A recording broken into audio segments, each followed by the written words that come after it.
Blair. Do you want to do your number five next? Sure.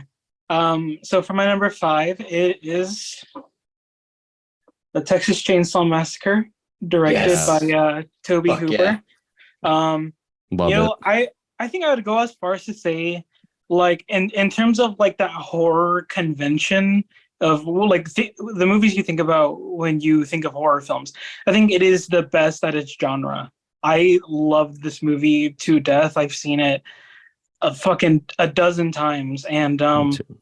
it it really like it's like considered a slasher to a lot of people, but it is very much not like any of the slashers I can think of, like newer, Hmm. old or older. Like even Halloween is just very different because Texas Chainsaw Massacre is so visceral. Like that is the perfect word to describe it. Is it's visceral and it's very atmospheric and suspenseful. I love obviously that kind of like raw-ish documentary style filmmaking. The lack of a soundtrack, it feeling like this is just some kind of like lost footage or something Yeah. you would see like brought up as like a matter of fact cautionary tale and not necessarily like a cinematic piece. Yeah. It's such like a brisk fucking film. Like it goes by so fast. To me, it doesn't overstay its welcome. It like sets up 80 the kind of minutes. cast of characters and just puts them in this horrible situation and this fucking yeah, in this like nightmare scenario for anybody who goes like on a road trip. Those like last 30 minutes are just pure nightmare fuel. It's and this is a movie that like I watched as a kid. So a lot of these scenes that are like horrifying in the film has just stuck with me like my whole life and traumatized me ever since. And yeah, I think it's a perfect Yeah. horror film that is never gonna lose its power and its relevance, honestly. So yeah, Texas Chainsaw Massacre for me. Yeah, dude.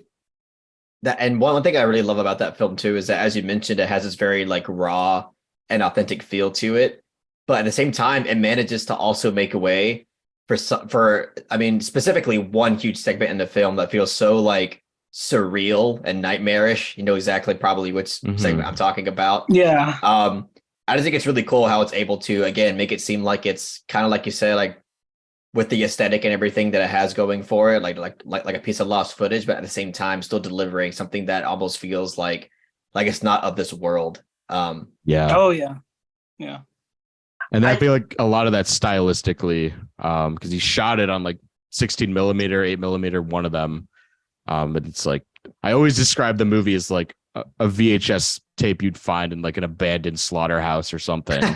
So it feels so Yeah. raw and it feels so grounded. And I just want to say that's my number six film of the 70s. It's my personal favorite horror movie Yeah. of all time.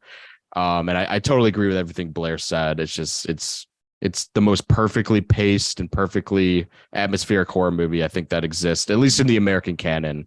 And yeah, it's the one movie that could still scare the ever living shit out of me, even at this age. I just love it, and it's almost unmatched in the American canon of horror, in my opinion. It's just Yeah, that's how I perfect, feel too. just so It's incredible. perfect. Sorry to interrupt, Perry. Oh no, you're fine. I was just gonna say to springboard off of what Blair said is I think calling Texas Chainsaw Massacre a slasher is really doing the film a disservice because there's so many different themes that you could you know get out of the film.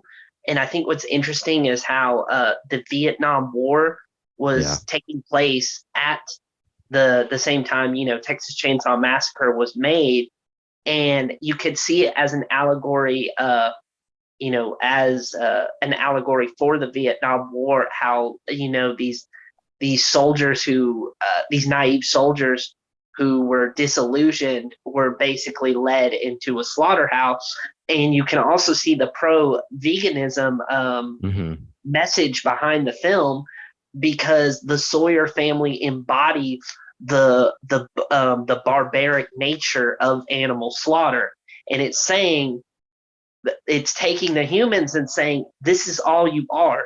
You're just animals. You're just meat. You're nothing more.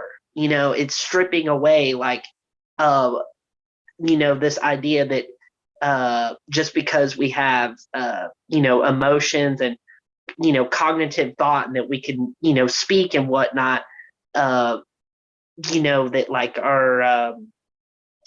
that our life has some greater value, but at the end of the day, we're just meat, just like the animals in the slaughterhouse. Mm-hmm. The characters are very much treating about the quality that humans treat animals in the real world, which is like a horrifying mirror that Toby Hooper showed its audience, I think. Yeah, like human cattle. Yeah. I love it. It's like an art. It's really an art house. So it's an art piece. It's Yeah, a horror film, but it is also an art house film. It's so great. The cinematography, the editing, the framing is all it feels like an art installation in some ways, just like an avant-garde. Exactly what Perry and you guys were saying, thematically explores it just so deeply, and not hitting you over the head with any of it. It's all interpretive too, and put it in context when it came out in the early 70s. It's just, oh God, I love it. I would take a whole class on that film itself and just what it means to America and everything. I love this film to death.